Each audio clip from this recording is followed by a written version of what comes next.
Welcome everyone to When Driving is Not an Option, a virtual panel on steering away from car dependency with author Anna Zivarts. My name is Heather Miller, and I'm a programming librarian here at the La Crosse Public Library. And tonight's event kicks off the Week Without Driving Challenge and is co-sponsored by the La Crosse Area Transit Advocates. Later on, we'll be joined by Kathy Van Maren from this group, who will moderate our panel discussion with advocates from our community. And at the end of the talk, we'll open it up for audience question and answers for all of our speakers. So please feel free to type your questions in the chat box and we'll address them at that time. As a reminder, we are recording tonight's talk, so please keep your mics muted during the presentation to avoid feedback. And without any further ado, I am honored to introduce our first speaker tonight. Anna Zivarts is a low vision parent, non-driver, and author of When Driving is Not an Option, Steering Away from Car Dependency, which you can borrow from the La Crosse Public Library. Anna is passionate about bringing the voices of non-drivers to the planning and policymaking tables. And with that, I'll turn it over to Anna. Thanks for being here. Thank you. And thank you so much, Heather and La Crosse Public Library, for hosting me for this event. Libraries truly are the best. I love my local libraries here in Seattle, the Seattle Public Library and the King County Library. And yeah, we do a lot of reading thanks to library access. So really appreciate you all hosting me tonight. So this first image, and I'm going to try to do a decent job of doing a visual description of my slides, because as someone who's low vision, and also for other people who are low vision or blind, or people who may be joining and can't look at their screens or are joining via phone, this is a nice piece of accessibility that really makes presentations more inclusive. So I'm going to try to do that, and it's something if you are someone who gives presentations, perhaps you can consider doing for your future work. So this first slide has a background image of myself. It's actually a shadow of me walking along a highway in Orlando, Florida. And I was staying there for work, and I was trying to get from my hotel to somewhere where I could get a bite to eat, and found myself on the shoulder of a pretty busy road without sidewalks. And as someone who was born with a visual impairment called nystagmus that makes my eyes wiggle all the time, I have never been able to drive legally. And so, taking transit, walking, biking, asking and relying on others for rides have always been ways that I get around. The other image on the screen is the cover of my book, which is When Driving is Not an Option, Steering Away from Car Dependency. And it was published this year by Island Press. And the cover image is a wonderful drawing. It's a black and white sketch by an artist friend of mine, Amara S., who also is low vision. And does a terrific job showing people waiting for the bus, people with different kinds of disabilities waiting for the bus on this cover. And I love this art and really excited that she was able to do my cover. So I want to share a little bit about myself and how I came to write this book, and then talk about non-drivers, who we are, and then finally a little bit about the built environment we encounter in the United States. So this next image is an image of the road where I grew up in Washington State, out in an area outside of our state capital, but a pretty rural area. So this image, there's a lot of tall trees, tall fir and cedar trees on a rural road, no sidewalks, no shoulders, and no transit service. And yeah, this is where I grew up. And it was hard for me as a teenager because I felt really isolated here in the woods. I had to ask my parents for rides anytime I wanted to go anywhere. And I really hated doing that. Any teenager I think does. And so after I failed the vision test at the DMV, I tried to get my friend to teach me how to drive anyway. And I proceeded to drive her mom's truck up a tree in the parking lot of a local campus. And that really scared me and made me realize that, okay, this is not a good idea for me to drive. It's really not safe. And it set me on the path I am now. I moved to New York City eventually, lived there for a number of years, really enjoyed the ability to get around and have such amazing transit access. I know the New York subway system isn't accessible to everyone. It's got a lot of lack of elevators, a lot of stairs. But for me, as someone who could go up and down stairs pretty easily, until I had a kid and had a stroller, it was really lovely to have the kind of frequency and coverage. But then I had a kid, and it made me reflect on a lot of things. But one was that he also has the same eye condition I do, called nystagmus, and he, when he got that diagnosis, I had a bit of a reckoning with my own sort of disconnection from the disability community and the inability for myself to really, I had a lot of shame around my disability and I wasn't able to talk about it. And that was okay in New York City because most people didn't drive and I didn't have to tell people that I couldn't get places. But I wanted him to not grow up feeling that kind of shame. And so it led me to do my own work about being comfortable with my disability, being able to talk to people about it. And ultimately, it made me really interested in working with the disability community. And so I moved back to Washington State in 2018 and took a job with Disability Rights Washington. And in that role, I started to meet a lot of other people who couldn't drive. And this was pretty revolutionary for me. I think growing up as a teenager, I felt like I was the only person in the world who couldn't drive, the only adult. And then suddenly I was surrounded by a lot of other disabled people, both people who worked in my office and other people that we worked with who also couldn't drive. And it made me really, really curious about all the non-drivers that exist in our communities that we don't recognize. And so in 2020, we started to build out what is called the Transportation Access for Everyone story map, where we interviewed close to 300 non-drivers from every legislative district in our state to try to document some of those stories and make visible the transportation and housing needs of people who didn't have access to driving, who couldn't drive. And that's really what inspired me to then write this book that highlights some of these stories. I couldn't include all 300 people, but a selection of people from the story map, and dig in a little bit deeper with individual stories and also with some of the problems with the way our communities are built that exclude people who can't drive. So who are people who can't drive? And so non-drivers is a term that I use when describing our work because, well, I find it as a useful term to include people who wouldn't necessarily identify as disabled. I know I myself struggled with that term for a long time. There's a lot of stigma with the term disability. And so I wanted to be able to use a term that felt like it could include people like my grandma, who's pictured here on the bottom left, who had a heart condition and she would pass out while driving, but she kept driving anyway. But for me, people like that who would never identify themselves as as disabled, but couldn't safely drive anymore, really should be included and embraced into this identity of non-drivers. It also, includes people with disabilities, obviously, who can't drive, but also people with disabilities who, because of their disability, can't afford to drive. And there's an image up here on the upper left of Erica, who lives in Seattle, who's a power wheelchair user. And she can drive, but she can't afford a car that accommodates her wheelchair. And so if she wants to go anywhere and get out of her car, she has to take transit because her car, doesn't allow her to bring her wheelchair with her. And so, there's all sorts of situations where, driving may work for someone on some days, maybe not on other days because of a health condition, maybe in some conditions, but not all conditions, right? Like there's a lot of people, like my mom, for example, has aged out of driving at night. And so non-drivers includes all of us. It also includes people who can't afford to drive. And there's a picture here in the center of a bunch of people on the bus during the pandemic. And this is my bus in Seattle. That serves a lot of low-income communities and communities of color and immigrant communities. And transit ridership for us on this bus line stayed pretty constant throughout the pandemic. It didn't go away because low-income communities, communities of color, and immigrant communities are much less likely. Immigrant households are much less likely to have access to vehicles.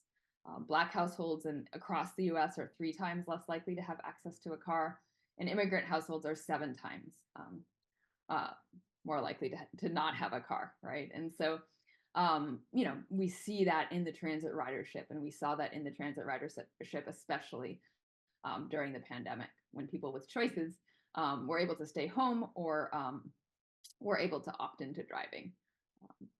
Non-drivers also includes young people, right? Whether that's young people who are old enough to drive and choosing not to drive. And there's an image here on the bottom right of a bunch of youth waiting for the bus to get to high school in Seattle. And then also people who are too young to drive. And the image on the upper right is my kiddo and another kiddo on the block waiting for the school bus that's arriving. And all of us, all together, kids included, we make up close to 30% of the population. And Wisconsin has actually done a bunch of work with non-drivers and found that in Wisconsin, non-drivers make up 31% of the population. And that may be an underestimate.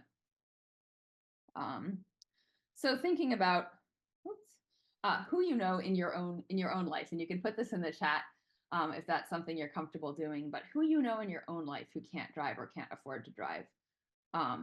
And what is or what is your experience of being a non-driver if you're someone yourself who can't drive or can't afford to drive or chooses not to drive too, right? Non-drivers also include people who choose or would prefer to invest and spend money in other things other than car ownership, which is very expensive. And this image on the top here is this is in Madison, actually. This is an image of someone walking to the bus. So feel free to share that in the chat, and we'll get into that a little bit more as we continue this conversation. So I mentioned, right, in the Wisconsin, 31% of the population are non-drivers.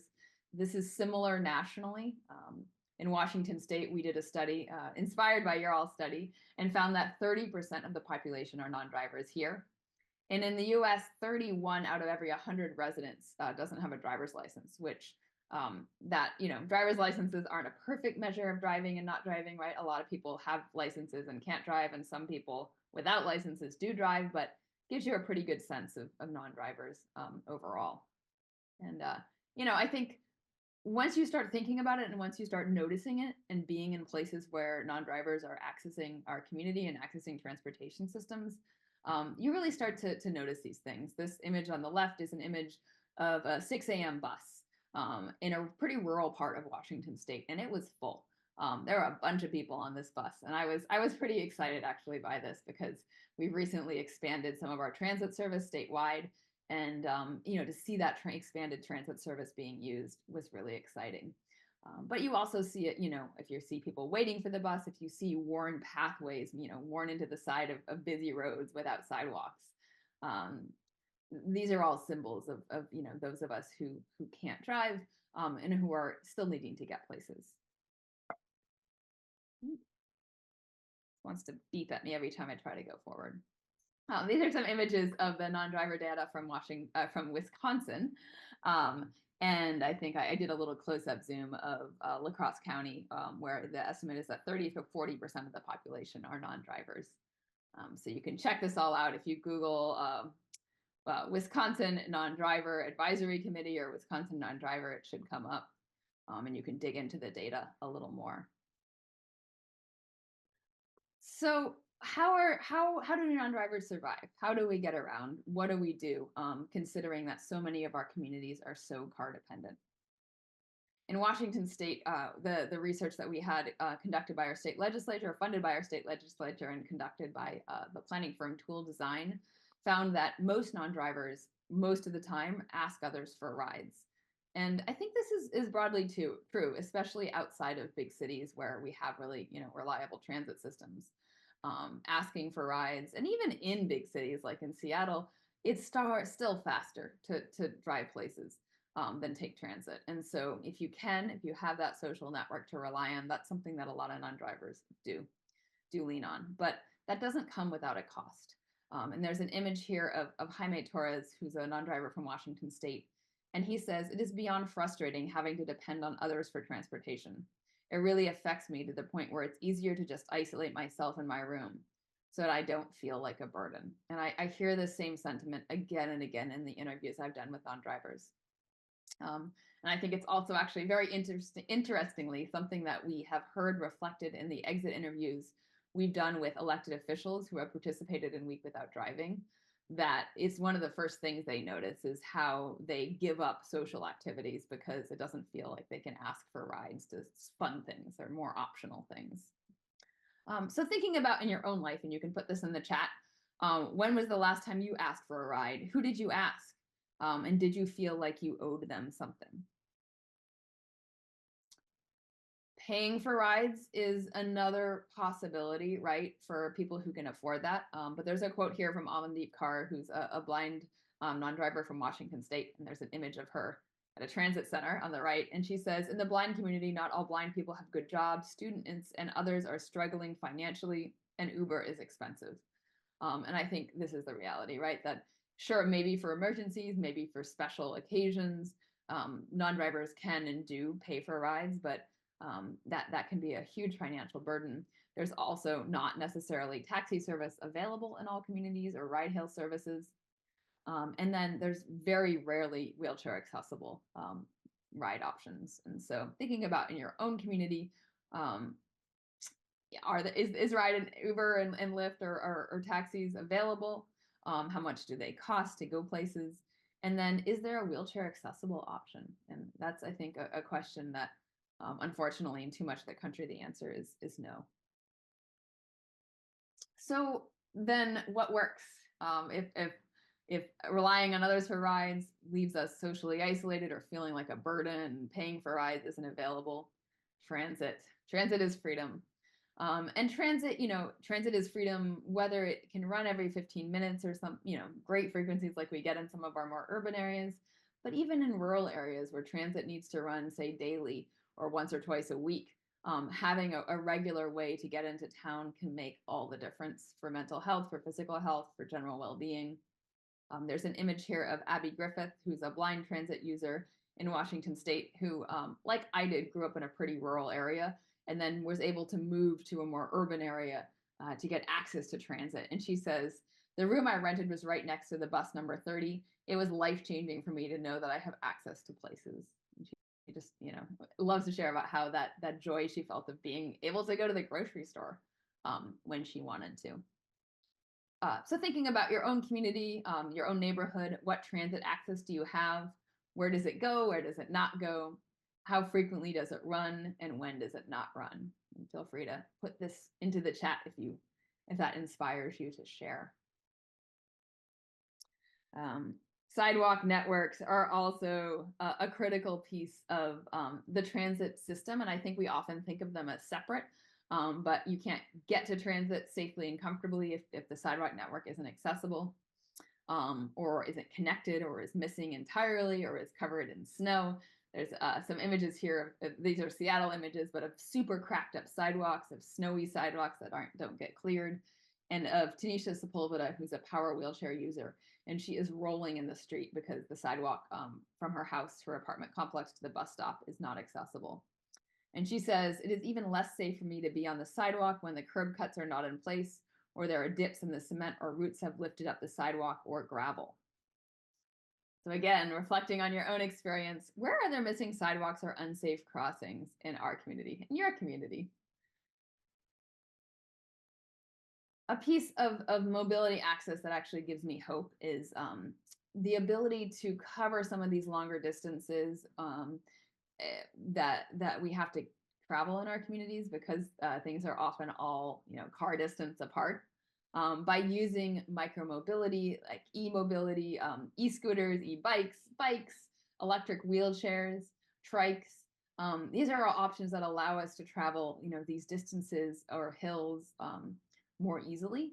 Of course, there's a lot of limitations because of the cost of some of these devices, because of storage options, because of not having safe places to roll, to be able to cross. And then also, in particular for power wheelchair users, a lot of times the availability of power wheelchairs that have long-lasting batteries and that can operate in all kinds of weather conditions is really limited. And so how do we encourage the developers of those devices to really invest and innovate and make these devices have the capacity they need to have? And there's a quote here from Ian Mackey, who runs a nonprofit here in Washington State called Ian's Ride. And he said, oftentimes people's lifestyles are shaped by the equipment that they have access to. A family should be able to get to spend the day in Disneyland and not run out of batteries. And there's some images here. The image of in the middle is Ian running an inclusive bike ride roll in Washington State with a bunch of other power wheelchair users and wheelchair users. There's an image on the right of a trike user in a rural community. And then an image on the left, which is of myself and another mom who is also low vision, who can't get a driver's license, the two of us carrying our kids on e-cargo bikes on a really lovely trail, which is a nice low stress place to ride, but unfortunately a pretty rare occurrence. So I hear, when I make these presentations or when I talk to decision makers about all the things we could be doing to make our communities more inclusive, well, oh, we can't do that, it's too expensive. And I think these two images are just a reminder that we invest a lot in transportation, and it really is about prioritization. This is on the left, a new highway being built in Washington State. It's an elevated highway, big, multi-billion-dollar project. And on the right, I hear often too, like, oh my gosh, our city can't possibly afford to do snow removal on sidewalks. We don't have the resources to do that. And this is an image of, in Washington State, we have a lot of mountain passes with pretty intense avalanches on some of them. And our state DOT spends a lot of time every year clearing these passes from snow, bringing down the avalanches, triggering them so they don't trigger when they're not supposed to. Lots and lots of resources. And then when we talk about, what it would take to clear, some snow from sidewalks so people have the access to their communities and can leave their house in a snowstorm, that doesn't feel possible. So I know there's a lot more complexity here, but just recognizing that this is a question of priorities. All right. The other thing that we absolutely have to be thinking about is our land use decisions. And this image here is a really giant parking lot. This is in Tucson, Arizona, but I'm sure all of us have parking lots like this in our communities where we have prioritized the movement of cars and the storage of cars and communities that are designed around car access over everything else. And so, to get across this parking lot as a pedestrian, if you're trying to get to from the street to the entrance of this mall is pretty epic. Also, no shade, no places to walk that aren't, in the parking lot. We're exposed to cars. And these are all choices, and these choices have consequences in the way that, the cost of the infrastructure, the cost of housing in our communities. And, the cost of housing in all of our communities is a real pressure point right now, especially for low-income folks and low-income folks with disabilities. There's a quote here from Vaughn Brown, who's a non-driver, who says, one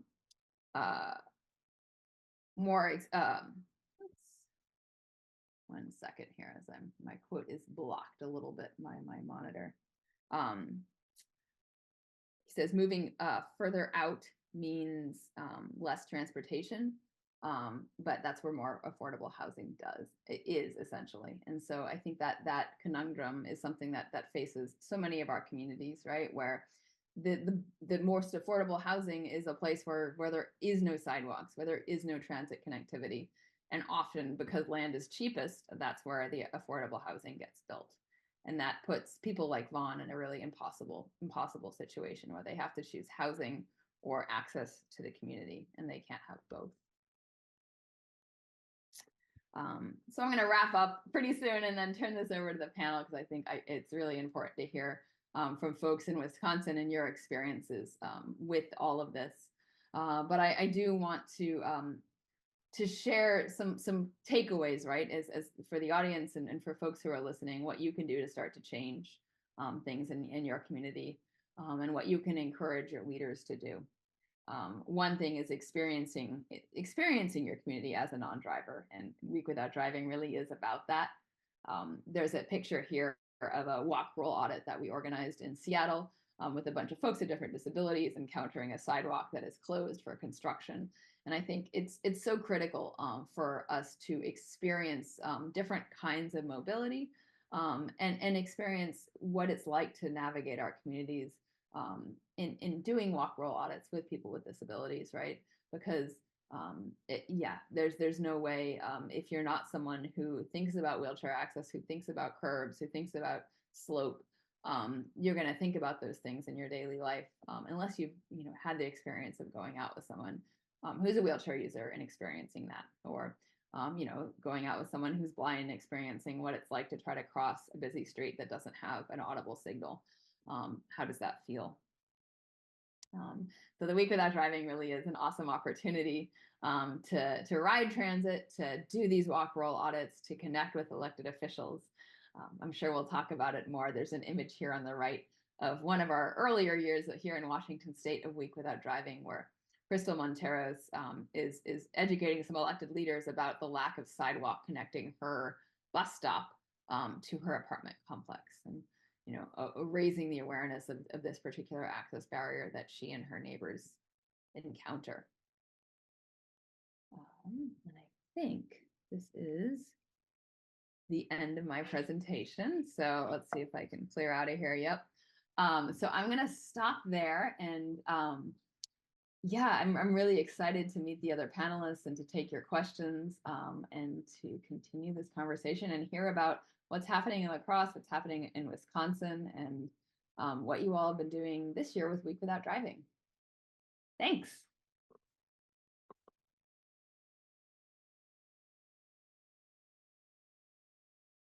Oh, thank you, Anna. This is so great. Thanks a lot for coming on and sharing your expertise, experience, and time with us. And I also want to thank Cam and Heather and the La Crosse Public Library for hosting this event, and our local panelists, Dillon Motter and Liz Fryseth. I'm going to let them introduce themselves briefly, and then I have a couple of questions that Cam has put together. So, Dillon, maybe you could go first, and then Liz, and then I can ask these questions. Thanks. Awesome, Kathy. Thank you so much for the invitation to do this, and I'm really honored to share the stage with you all and with Liz. I'll just share real quickly that my name is Dillon Motter. I wear a few different hats in this conversation. One is that I'm a current La Crosse County Board Supervisor, so I'm one of the local electeds taking part in Week Without Driving. I'm also an instructor at a college here in town working with some justice-impacted folks that I'll share more about in just a bit. And finally, I'm a board member for Everybody Bikes, which is a small nonprofit in La Crosse that seeks to equip low-income people with bicycles and bicycle riding training, maintenance training too. So really happy to be here. I'll share more about those initiatives maybe later on. Thanks. And Liz, do you want to introduce yourself? Absolutely. Hi, I'm Liz Fryseth. I am a mother. I have 3 children, and I am blind and utilize a guide dog. I belong to the La Crosse Area Transit Advocates. I belong to the M2 ADA committee, and I'm a pretty fierce advocate for disability. Great. Well, Liz, since you're on, maybe I'll start with you. So within our current transportation system, the needs of drivers and non-drivers often conflict, as you well know. Where do you think these conflicts come from? And maybe one or two things do you think could happen that might make it easier to talk with each other rather than past each other? Sure, that's a great question. So I like to think we were all children once, right? And we all start as pedestrians at the very beginning. We learn how to ride a bike, we learn how to walk, we learn how to cross streets, and then we learn, down the road that getting a ride or taking the bus is just a natural progression in life. And I think when we talk about where the differences happen is when people start to drive. And I think about my own personal experience, how, driving is a privilege. It's not a right that everyone gets in life. And it can fiercely change how our trajectory is in life, especially with how we get from point A to point B. And I think a lot of times when to put one into another side, I think about my own personal experience. My husband drives, I don't. And a lot of times he goes, well, how am I going to get to a music concert if I'm going to have a drink, and I'll say take the bus like everyone else because it's a safe option. And I think back to our transportation system. Some of the disparities that are sitting right now is we don't have equal access within our city. We have a lot of routes that coincide with one another. We have limiting areas, but then we also have a huge disparity when it comes to sites. We don't have access to Hickston. We don't have access to Grandad's Bluff. We have a wonderful nature conservatory out here, and that doesn't have bus access as well. So yeah. Thanks. One more question. In your experience as a transit and pedestrian advocate, what strategies have worked best for negotiating transit needs of different groups? If you have any success stories, maybe you could share them. And where do you see working with allies fitting into this? So, in my own experience, I've encountered various barriers and struggles, not just within the blind community, but folks who use wheelchairs. And at the end of the day, it's about access.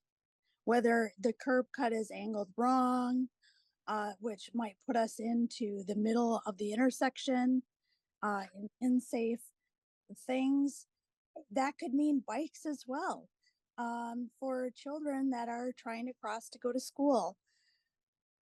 I know that, no infrastructure is perfect. And so in order to create change, people have to speak out. And I have collaborated and allied with a bunch of local disability advocates to make that wave. And it's slow but changing. So thank you. Thank you. And actually, I think Week Without Driving is a perfect opportunity for us to really build those networks of, elderly people, students, low-income people, people who don't want to drive for climate issues or whatever. So I'm so grateful for this week. And Dillon, maybe we could transition to a question for you. How does our transportation system decrease or increase a formerly incarcerated person's chance of successful community reentry after incarceration? Yeah. Thank you, Kathy. I appreciate that question. I think it's clear that non-driving transportation options are especially critical for formerly incarcerated people who are reentering the community. And for those, I guess, who are newer to incarceration and reentry, incarceration can disrupt essentially every facet of someone's life, and that includes employment, education, family care, health insurance, housing, and the list goes on.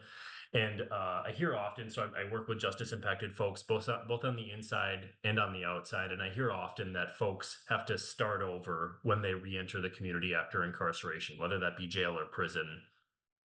Effectively, this means that folks are rebuilding their lives from nothing or close to nothing. And as you can imagine, this rebuilding effort takes a whole lot of movement, physical movement, across our city and even county. So folks need to go to interviews and to work. They need to go on rental tours. They need to go to helping agencies. They need to go to hospitals and treatment centers. Coolie recovery centers, a good example. Storage units, family members, places. The list goes on and on, right? All these reasons that people need to move. I would add that so many of the folks who are in reentry are also living in the crisis of poverty. And that means that time is really short. So many days are full with meeting those basic needs and meeting them with non-driving options. And one example, real life example, just recently that comes to mind is that we're working with a single parent who's making 12 or 13 bucks an hour as a housekeeper. Also trying to prioritize recovery and just make that balance work. And I'm thinking now how so many folks are dealing with the rising cost of food. And in that case, many of us, including this person, are leaning on food pantries and other supports. And, Wafer, for example, our premier food pantry in the area, is a far way out of the way, especially if you live on the south side. So this kind of transit coordination, it just takes such complex and careful planning, all of this to meet one basic need. So it's pretty, I think, easy to see how someone could spend a full day just managing to meet their basic needs using non-driving options. Um, so I think expansive, affordable, and easy to understand public transportation options mean more time spent on the right thing. So if you care about our economy, or if you care about safe and affordable housing, if you care about education and access to education, I think it's easy to draw a line between transit and those issues, because the more time people spend doing the things that count, the quicker reentry goes, I think, and the more we all benefit. Yeah, thanks. That made me think of a statistic I read the White House released a couple of years ago for Wisconsin, and that is that people who take public transit spend, I think it was like 65% more time commuting than someone who drives. So what you were just talking about is, just a prime example of that inequity, I guess. And maybe you could talk a little bit more about the bicycling side of getting around. And also, if you had a wand to wave, what two or three things would you change in our community to help the people that you're working with and thinking of? Absolutely. Yeah, first on Everybody Bikes. So I think, as I mentioned, this is a nonprofit based in La Crosse that's led by, many folks know him, Matthew Kristen, who was the former owner of Wrench and Roll up on the north side, the bike shop. He set out on a mission to develop a program that equips low-income folks, low to no-income folks, with free bicycles and on the road plus maintenance training. So basically, he is, and we are, as board members, empowering people to ride and to maintain their ride, to keep them going. So the program Everybody Bikes, we partner up with social service agencies. So social workers, teachers, or other helping professionals can refer to this program to make sure that folks who need good transportation options get priority and get referred into that program. So I think we're serving about 50 to 60 people yearly, which is a lot for our very small nonprofit. And the folks who come through our program, I mentioned that self-empowerment training, they also get professionally rebuilt bikes with locks, helmets, racks, and more. So this is really a full package for folks to move by bicycle for much of the year. Um, as for a wish list, I think I just want to touch on leadership group for a minute. So I'm working with Project Proven at Western Technical College, and maybe 2 or 3 years ago, leadership group formed. It's a grassroots movement, really, to help justice impacted people make systems changes. And it's through that group that I've gotten so involved in this transportation discussion and partnered up with you, Kathy, and many others. And I think, if I were to kind of create a wish list, it would be that we had more spaces like leadership, where people who are most impacted by certain issues have a seat at the table and can help make those informed decisions. So since we started leadership, our folks have tackled housing solutions. They've assembled reentry kits. They've done meals for unsheltered folks and raised a whole lot of awareness about what incarceration and reentry really mean. I think there are a lot of myths and misconceptions about what those two things mean. And I've been so thankful just to be a part of this group. And I've received so many lessons from these folks about incarceration, reentry, addiction, and more. So I think maybe I'll hold off there and leave some more space for questions. I did want to ask Liz the same question because Liz and her family have really been doing a lot. They see a gap or a hole or a need and they try and fill it. And I think we kind of need more people like that and what you're doing too. But Liz, if you could just maybe talk about one or two things, if you had a magic wand that could change how things work for you and for other people who are non-drivers in our community, what do you think you would do? First and foremost, I think of inclusion of everyone, and accessibility is my whole take on this. So the same access to information for everyone across the board, whether you're elderly, you have a disability, maybe you have a quick 5 seconds, and you don't have time to read a map. I'm thinking of our local bus system. um, you know, if I could wave a magic wand, all of the problems would be solved, right? But I think first and foremost is the discussion, and then asking the community. My children and I, actually, my kids have been very innovative. They've worked with the lacrosse library about 3D printing, and created a tactile map for the bus system, which is in process, to help mitigate some of the disparities within our and barriers within our own city. But if I also had to look at the other side of folks that maybe utilize wheelchairs, I think infrastructurally we need to make some changes, not just with our sidewalks and streets, but also how we look at snow plowing and shoveling, as well as the disparities of other transit systems. A lot of times, transit options are not the same for everyone. And I think a lot of times what we tend to forget is a cab ride might be a few dollars for someone just getting in and going to the other side of town, but for a wheelchair user, that's a couple phone calls and 4 times the amount just to Yeah. get to that same place.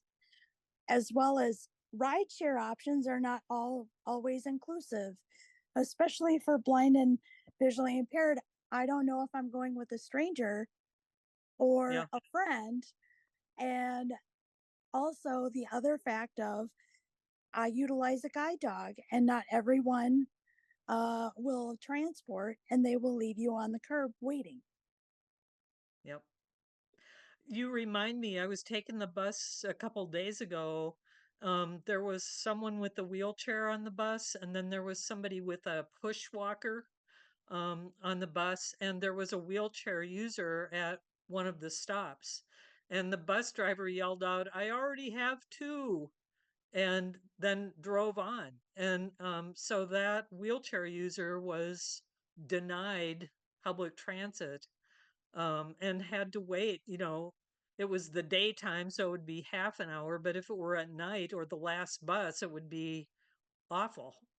Um, so I don't know how you deal with something like that, but what you just talked about, if we could have a real discussion about that, it maybe would make a difference. Those are the questions that I had. Um, Heather, do you want to open it up to other questions, or maybe Anna would like to react to some of what was just said? Yeah, this is Anna. I'll start and then maybe we can pull some other questions. But no, it's really, really awesome to hear both Liz and Dillon's stories here. And, I haven't been to lacrosse. And so having that, having your local perspectives on what's going on, I just wanted to pull out a few pieces that I thought were super interesting and maybe we could talk about more. The first thing, just because we were just hearing from Liz, the piece about ride hail and refusing rides for people with service animals, I think is definitely something I've heard from a lot of blind folks. I think I have a lot of concerns with, the affordability of all these systems, right? And then I feel like often in the blind community and the low vision community, we are promised or dangled in front of us this notion that, well, autonomous vehicles are just around the corner and that's going to be cheap and that's going to solve all our access needs. And I have some real concerns with that. First, the cheap part. It may be cheap now, but just like Uber and Lyft were cheap because they were heavily subsidized at the beginning, now they're not cheap. And I don't, there's no promise that even if autonomous vehicle technology works, that it's going to be affordable. There also, may not be wheelchair accessible. No guarantees of that right now. I had a really interesting experience because I have been super skeptical, and so I decided when I was doing a book talk in Phoenix the other day that I would take a Waymo, one of the self-driving cars that operates there, and it was actually a super.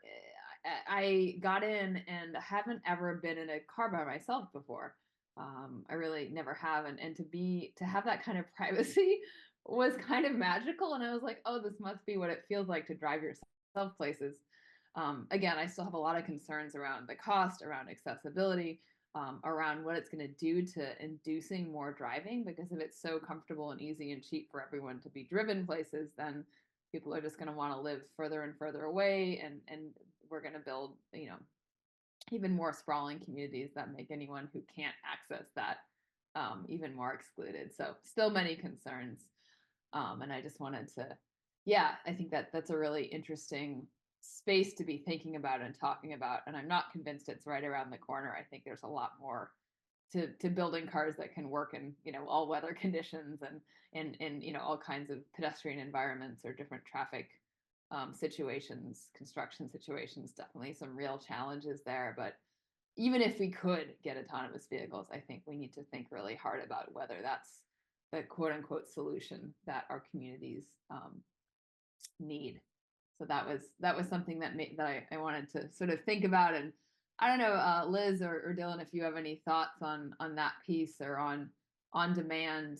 I guess the other piece too, actually, before I throw it to both of you, is I don't know if this is happening much in Wisconsin, but in Washington State, we get a lot of transit agencies are super excited about micro transit, right? Where there's these smaller on-demand vans, where there's an app.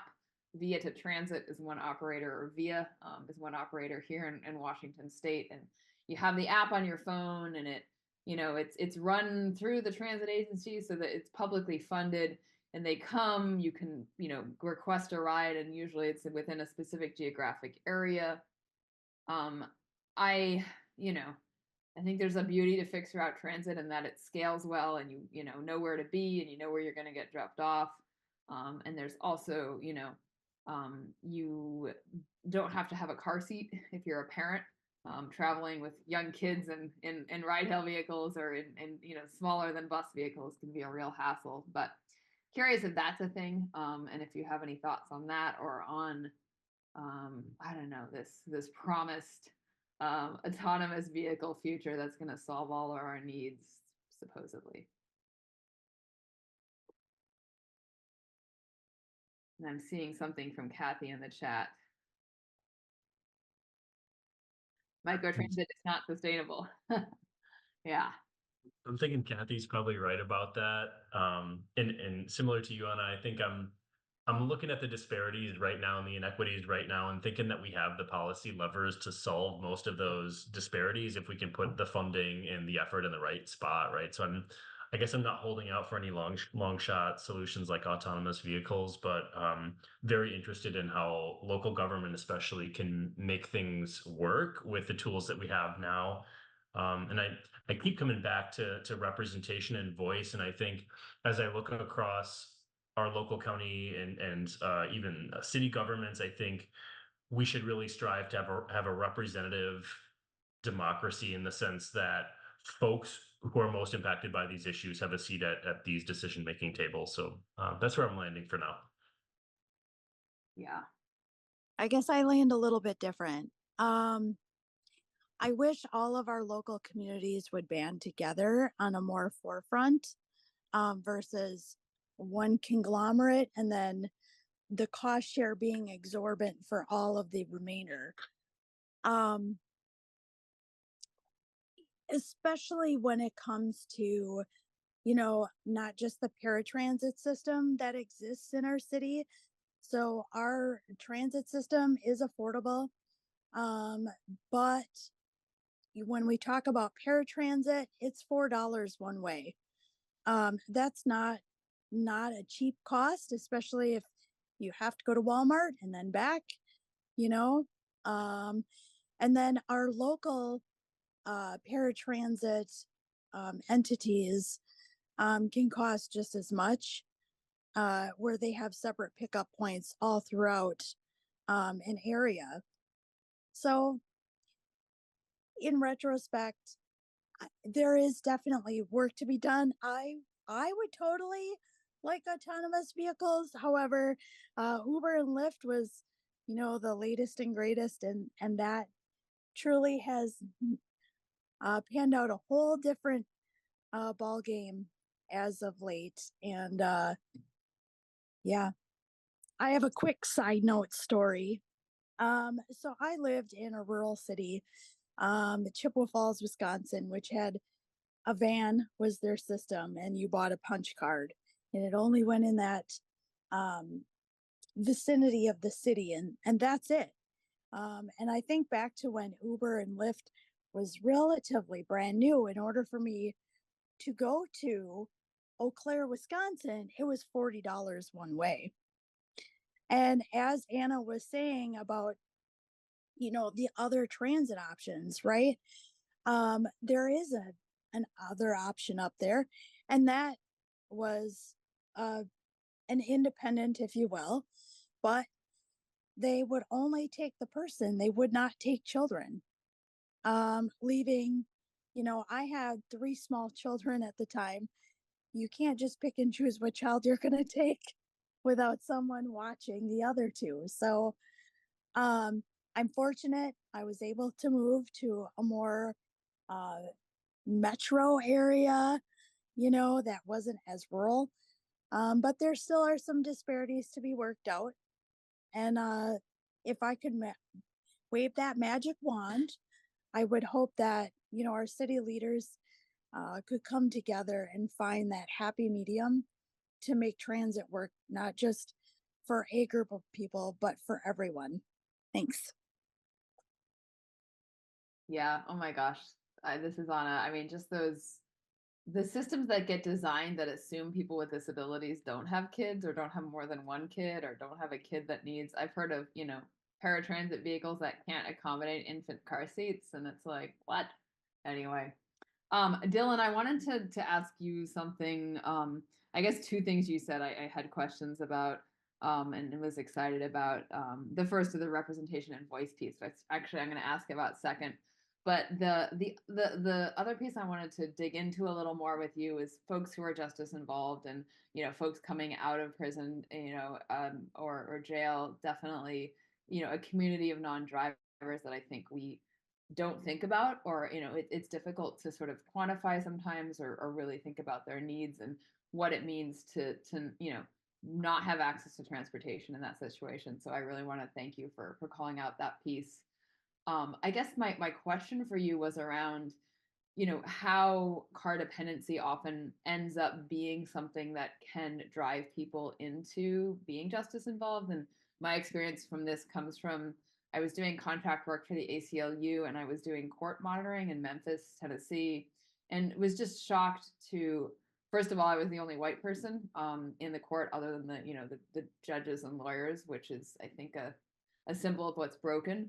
But also just that most of the people were there for car related non, not even, I mean, I wouldn't say non-safety, but like broken tail lights, missing tags, tinted windows, right? And then it ended up into this escalating systems of fines and fees, where then folks were ending up, hundreds of dollars, if not thousands of dollars in debt, and sometimes even, being held because of that unpaid fines and fees. And so just how that system of people, having to use vehicles that are this huge price burden, and then, that contributing to people being sort of churned into this system. So if that's something that is a contributor as well in Wisconsin, or in what you've seen in your work.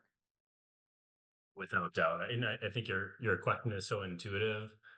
And I can't help but tie that dilemma back to needs and people's needs. And a good example of that is employment, right? And I look at where so many of our folks go who are in reentry for employment is the industrial park in La Crosse. And so it's kind of on the north side, not served well by the bus. So in other words, if I get a a first shift job, maybe I can get a bus back home after my job ends, but I can't get one there. Similarly, if I have a second shift job, I can get a ride there, but to work, but I can't get one back home. When I think about how many of our folks need to use cars in order to meet their basic needs through employment, right? They're forced to rely on a car. And in some cases without licenses or the proper insurance or proper registration, and then they end up in a further hole with those fees and fines, not to mention additional charges and incarceration, which can lead to lost employment. So I think your question is spot on. And one thing I didn't talk a whole lot about was the power of a student ID through our technical college. And right now, for folks who are willing and able to engage in some of our programming, we can offer a student ID, and that serves as a 2-year long bus pass. And might sound small to people who don't use transit, right? But that's a game changer for our folks, especially for our folks who are low income.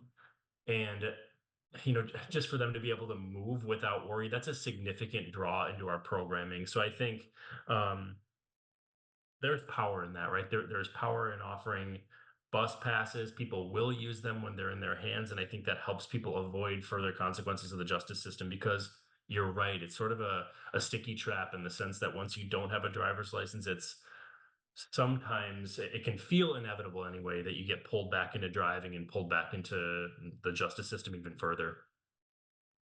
Totally. Yeah. No, yeah, and that the shift thing too, right? I mean, yeah, my work before disability work was with, labor, and yeah, I mean, the bus isn't going to run, right? With those schedules, or to the places where people need to be.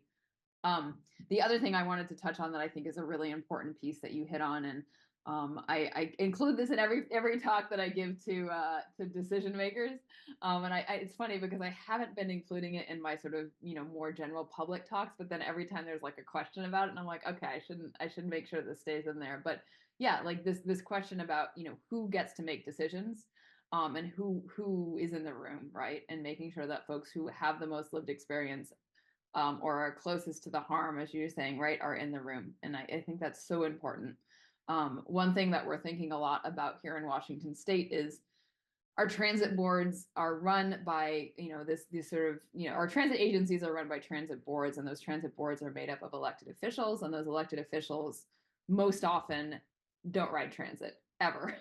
Sometimes a little bit, but definitely they're not transit folks who rely on transit to get around. And so, yeah, how do we change that? And we were tried last year to pass a law in Washington State that would have required every transit board, for the most part, to have 2 transit rider representatives that were voting members. And that got massive pushback, from the transit agencies, which was so telling, about how broken the system is, that the condescension they feel towards people who rely on transit, was just wild, and that they would spend public resources lobbying against having transit riders be part of the decision-making process, and 2 votes out of, like, a 12-person board, not even a majority, right? Anyway, on my personal rant there, but I think it is such an important question, and it's how we start to change some of these dynamics, because no matter how much you think you know about a system, it's not the same as being someone who uses a system and relies on a system, and we got to get that voice in the room more. So yeah, curious if there's anything you all are working on specifically, or efforts, in engagement. Yeah, would love to hear too if there's any sort of governance pieces you're working on with transit agencies. Yeah, just 2 quick notes on that. I think that there's so much power possible when the right folks run for office. And I think that local government, just having been in it now for a few years, is one of those things that people just don't often see and don't often think about, especially if it's running smoothly. When it's not running smoothly, it's been much more visible. But I think in general, our local governments don't adequately represent our communities in terms of disability status, age, race, even gender. And I think that we need to do better at getting folks with lived experience to run for office. And then I'll just add that it puts, without those voices in the room, right, it's a lot of responsibility then for representatives to truly seek out those perspectives that they're not hearing already, perspectives of folks with disabilities, folks with folks of color, folks of low income backgrounds. We need to seek out those perspectives, right, not wait for them to come to us in order to make informed decisions. Um, that, and like, gosh, leverage these spaces where people are at the table, right? Coming to folks and asking them for solutions and what they need. I think there's power in that. But again, it takes a more active approach, and you can't sit on the sidelines and wait for solutions just to happen. I'm seeing a bunch of questions in the chat. I'm going to turn it back to Kathy to facilitate that piece, if that's all right. Kathy, does that sound good? Could I make a mention of something? Oh, yes. Yeah. Hi. I agree with Dillon on this, although I have to say lacrosse has made strides in the right direction. We wouldn't have Week Without Driving if there was some inkling and actual push. I know we have a bike pedestrian committee, we have a Citizens with Disabilities committee, but I truly do believe we need more representation and more push for positive change within our community. This is just the start. More people to the table, nothing about us without us. So, yes. Thanks, Liz. Yeah. Awesome. All right. Kathy, did you want to share some stuff from the chat, or you mentioned something about long distance travel? Yeah, I do drive, but I prefer not to, especially for long distance. I mean, the safety disparities between taking public transportation and driving are enormous. But so we're a pretty major city in our state. We have like 3 post-secondary institutions, 2 large hospitals.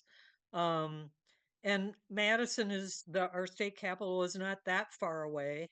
But if you wanted to go to a meeting in Madison and not drive, it would be a 2 or sometimes a 3-day trip because there are so few options per day.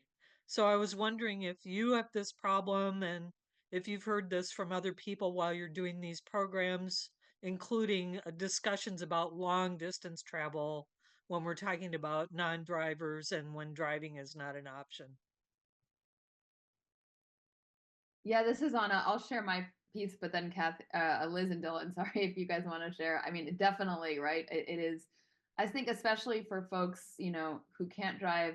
A lot of people in Washington State, if you can afford to, a lot of people will choose to move into, more of an urban area where there is better transit. But then to get back home to family, right? That means going back to a rural area. And my experience coming to Washington State, coming back to Washington State after living in New York State for a long time, was in New York State, there was, and this was before the pandemic. I know I thought Megabus actually just went out of business, but there was a lot of bus options. You go to, Port Authority bus terminal and you can get almost anywhere in the state on, at least a daily basis. There were buses that ran. To a lot of the small, more rural communities. And coming to Washington State, there's just like none of that available.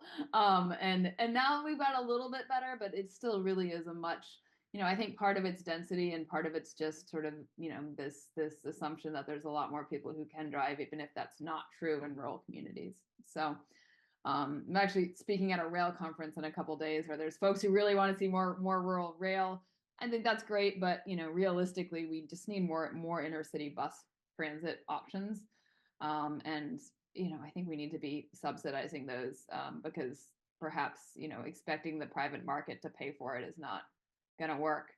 I see a rural rail. I know rural rail is lovely.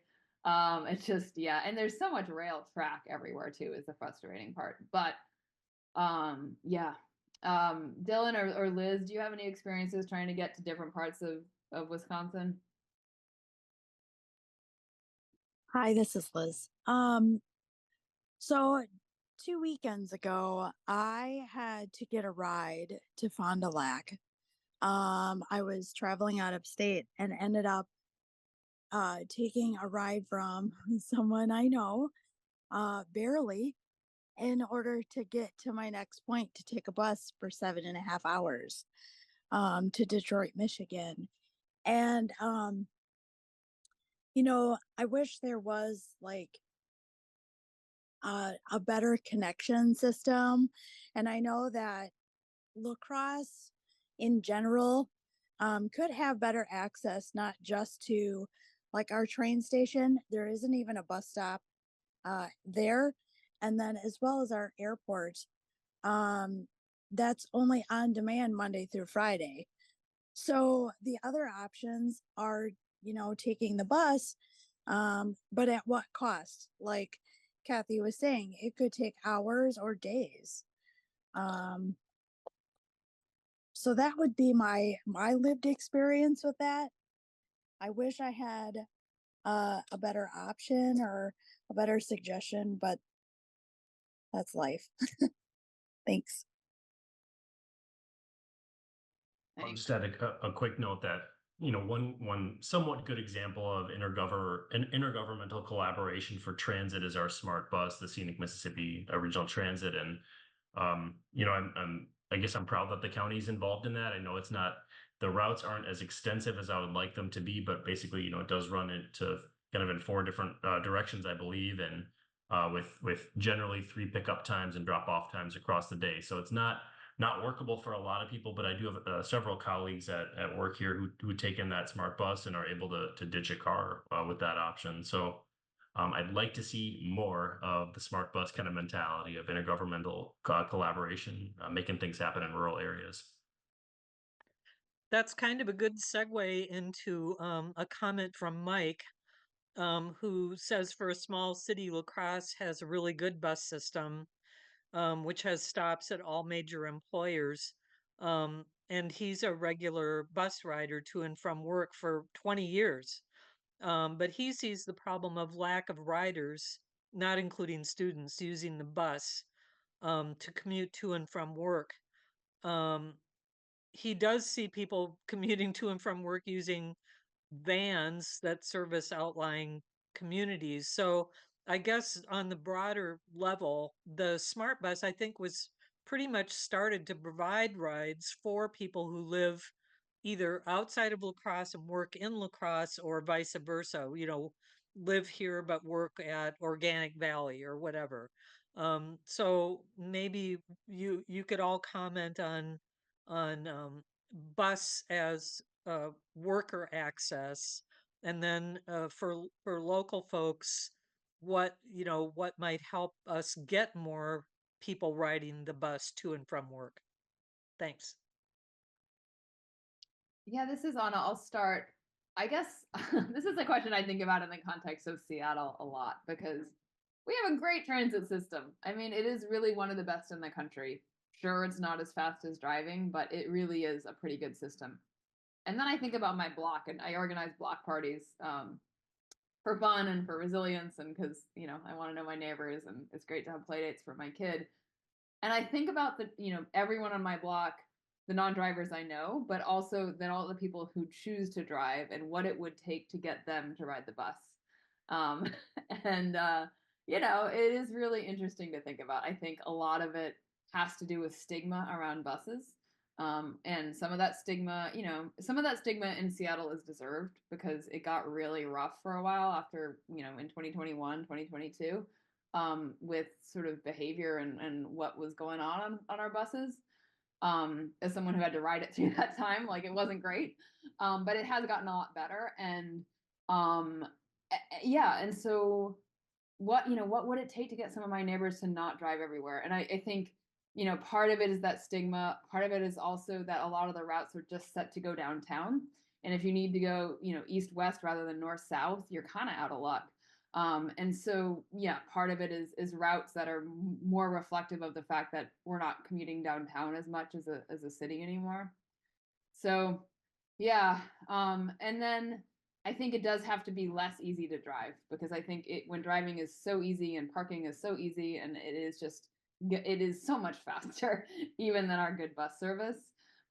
We have to be having that conversation about, okay, if we actually want to shift modes and get people to drive less, we have to have a real conversation about why is it so much faster and easier to drive. Seeing some, other folks. I'd like to chime in a little bit here, especially about, how do we get people to ride the bus? I think back to when I was growing up here in La Crosse, I moved away and then I came back, right? But when I was growing up, you know, utilizing the bus system was more prevalent back then because our parents didn't like tell us, oh, well, I can just give you a ride. It's not a big deal. That was just a fact of life. And I think if we start having that conversation with youth and in those spaces and places and teaching them how, that may be one way to get people away from vehicles. I mean, let's face it, I have a daughter that is going to start driving soon, and the cost of getting a license and paying for a car and paying for insurance and gas and all of those things, right, is so astronomical. No one can afford it, especially with what Dillon was talking about, the cost of housing and food and all of the necessities. That is literally just uh, a subset. It's not a need, it's a want. So I think if we can start young and then go from there, it would be hopefully a greater solution to empower our community to keep going and ditch that car. Yeah, I appreciate Lizzie's thoughts on that so much. I love that aspect of culture change through education. I'll add I don't ride the bus often, but I do bike to work, and I'm in a more rural area in the town of Shelby. And I think there are a lot of people who think that culture change just like happens overnight, right? I don't think maybe any of us here think that, but I think that there's such a powerful role of infrastructure, and if you have the right infrastructure, you're going to build a culture. And a great way to do that would be through more accessible bus stops, right? With seats and covering. Similarly, with bike lanes, protected bike lanes. I think when the infrastructure is there, people will gravitate toward it, and that's how you start to build that culture. In addition to the education that Lizzie mentions.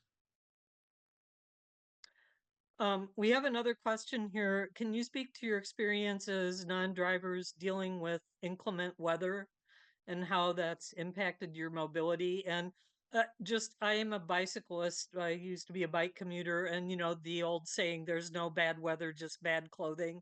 But really, when you've stood at a bus stop or you have to ride home and there's like lots of snow and no snow plowed, or maybe there is bad weather. So what do you all think? Hi, this is Liz. I will speak to my own personal experiences. I know in lacrosse, uh, everybody talks about, snow plowing and shoveling and salting and all of that.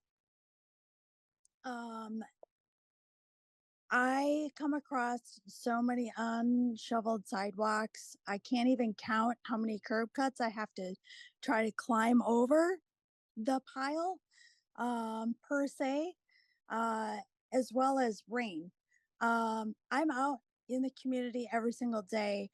Uh, I choose not to call for a ride because it can be an exorbitant cost for me. So the most equitable option is taking the bus. So I don't live close to a stop. I walk 3/4 of a mile to wait for my stop, which has no shelter, has no seating. Um, and I'm standing in all of the elements. I think back to our last rainstorm, I got sideswiped by a big puddle. Uh, and and I have just learned to try to mitigate that by, wearing warmer clothing if I can, or carrying extra clothes in a bag or whatever, when I am in those climates.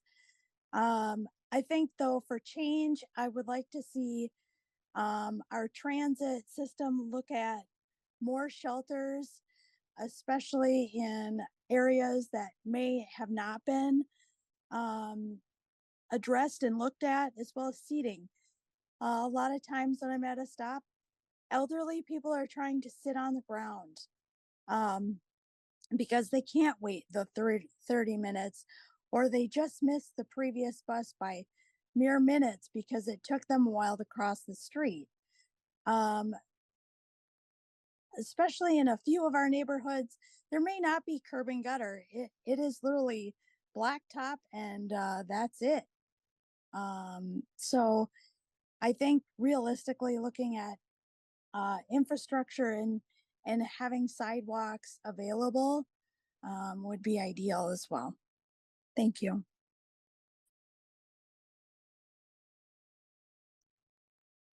Yeah, this is Anna. I don't have to deal with the winters that you guys have there. I don't think I could deal as a non-driver. I get really cold.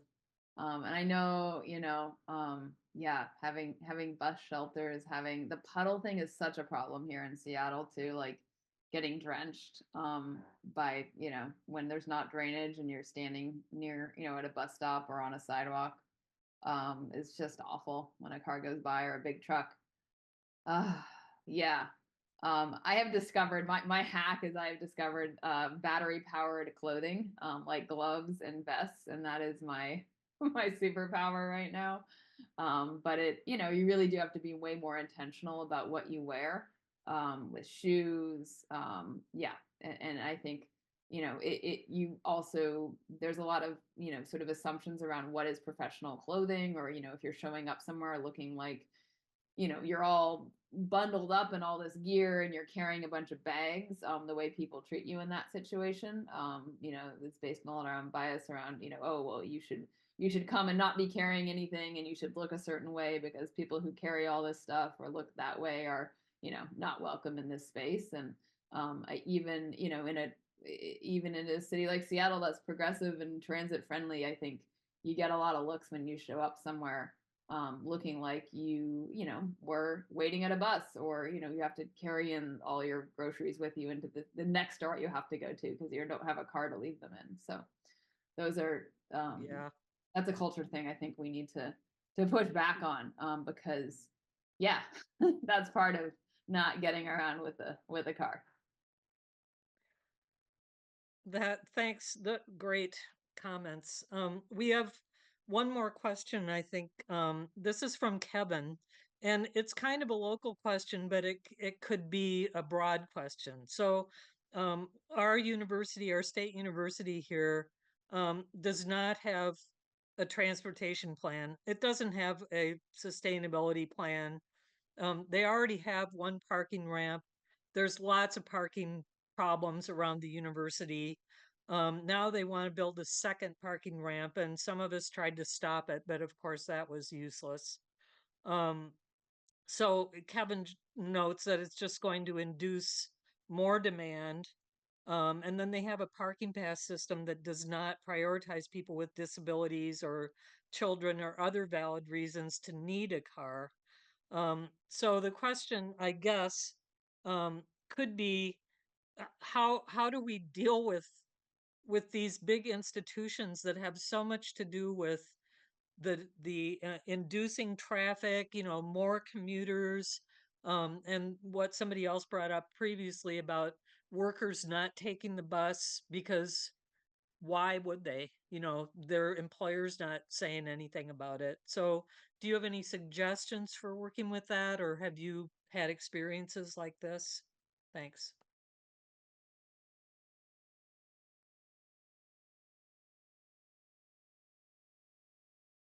Anyone else want to answer that? Hi. Go for it, Liz. Yeah.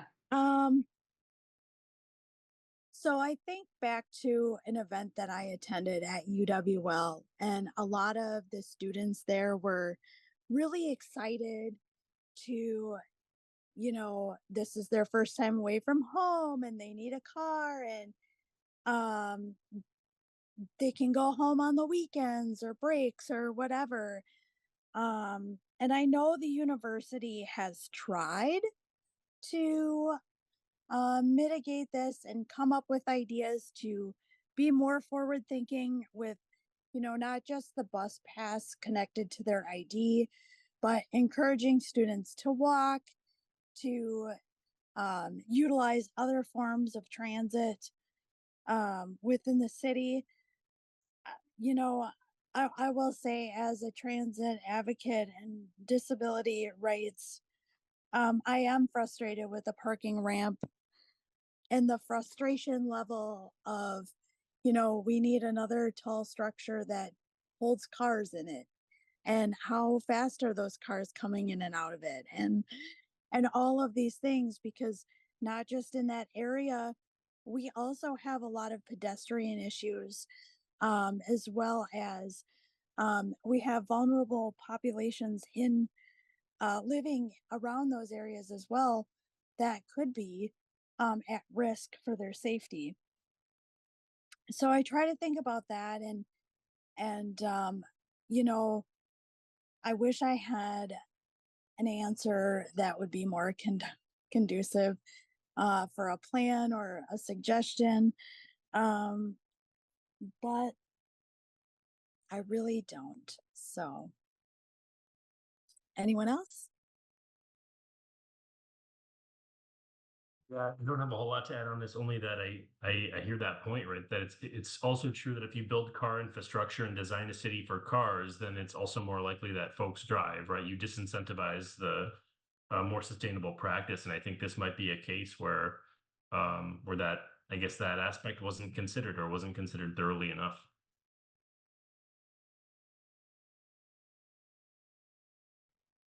I think we're almost at the end. Thanks for sharing those thoughts. And I'd just like to remind people that you can still sign up for the Week Without Driving Challenge at weekwithoutdriving.org/join. And you can also find out more events that are happening locally at tinyurl.com/LAXWWD 24.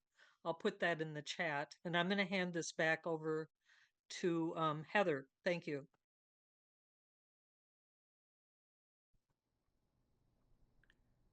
Thanks, Kathy, and thank you to all of our panelists. We have just a few final moments. Are there any closing thoughts you would like to leave our audience with tonight before we sign off?